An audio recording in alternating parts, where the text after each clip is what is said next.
Eto, naku si Baste, Bate! Baste! Ngal-ngal na naman si Basti nito, mga bossing. Ano?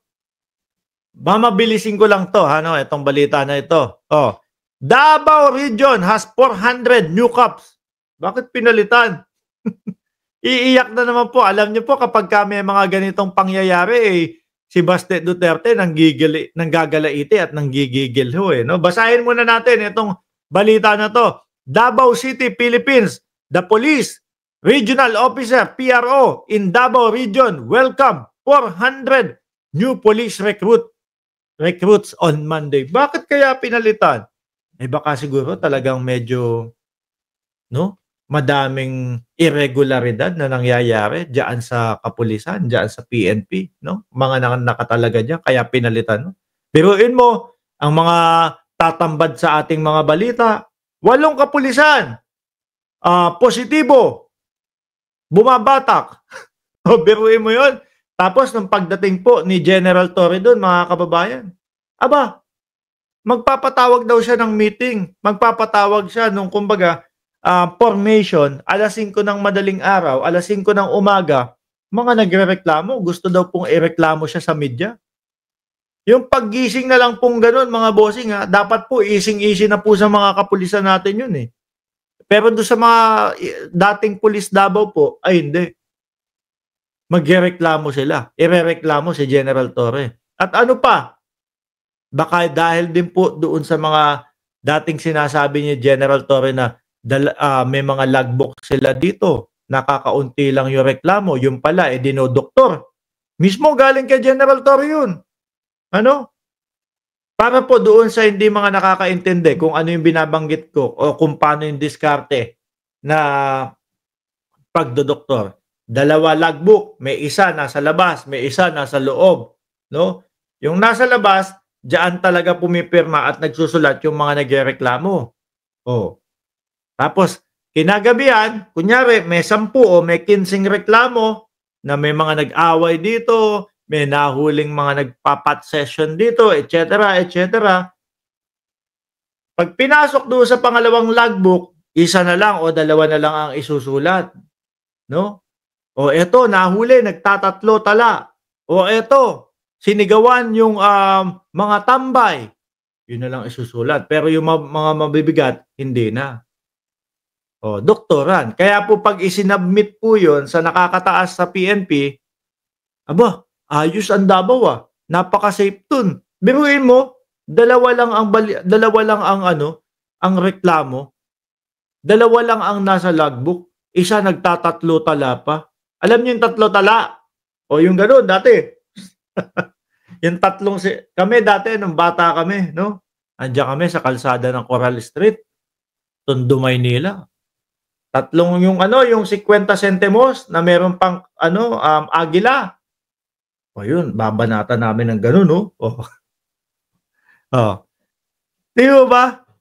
Sabi dito, the new recruits took their oath before Police Brigadier General Leon Victor Rosete, PRO 11, no? Director in ceremonies held at the parade ground of Camp Quintin Merecido, the regional police headquarters in the city. Gusto po kasi ni Baste Duterte, mga kababayan, alalik nila. Ano yung alalik? O, kilala nila, no? At yung mga bata-bata nilang mga kapulisan, yung dapat nandiyan sa Davao. Naalala nyo, yung 37 kapulisan, no? Na, kumbaga, nirelieve muna. Madami talagang mukhang irregularidad ho dyan sa Davao, mga bossing. Biruin mo, bukod pa sa mga kapulisan, meron pa 37 o 38 yung nagpositibo din. Stop ng saan? Doon sa opisina.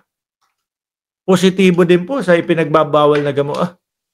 Meron po ba na isang lugar na masasabi mong safe o safest city, no? Sa Southeast Asia, tapos napakadami pong bumabatak? Parang first time ko lang makarinig ng ganun, di ho ba? The new police officer with the rank of patrolman and patrolwoman and who will receive a salary grade o salary of 29,688 a month aside from allowance and other non-cash benefits. Naku, baka magsabi na naman ho nito si Baste Duterte na sino ang PNP chief o sino yung nagpalit ng 400 na kapulisan ko dyan. Sasampaling ko yan eh. Pangarap kong sumampal ng may ranggong pulis eh. Kagaya nung sinabi niya kay kay General Torre. Nangyari po ba? Hindi. Hindi nga po makatingin kay General Torre nung nandoon sila sa Davao eh. Tuloy natin to. The new police officer with the rank, nabasa na natin to. According to Resete, 80 of new recruits are women.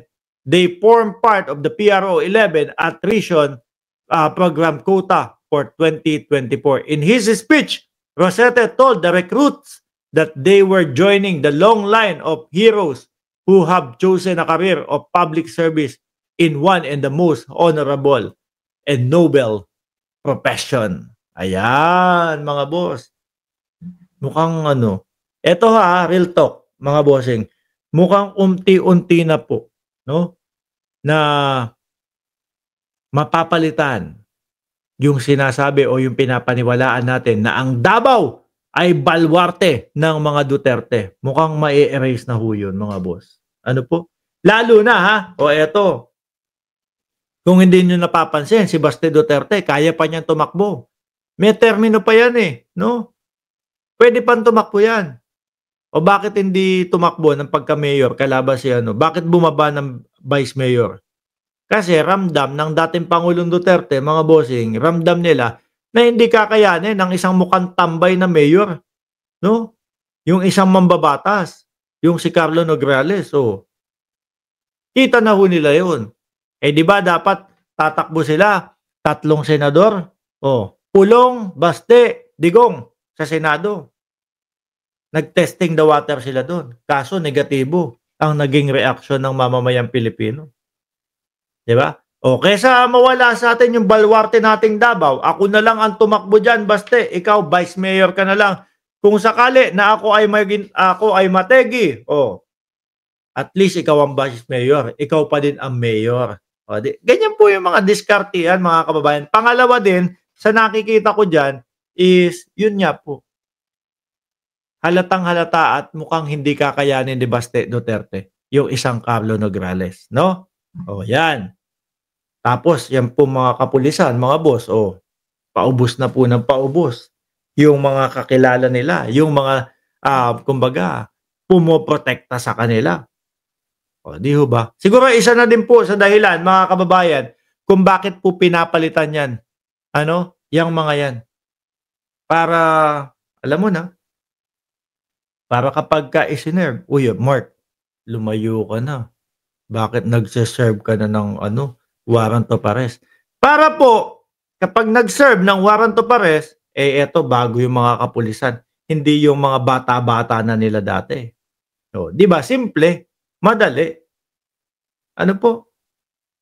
Magagalit na naman sa atin yung mga DDS niyan. Sasabihin, yang ka na naman. ICC ka na naman. Tapos hanggang ngayon, wala pa din yung ICC. Huwag kayong mag-alala. No?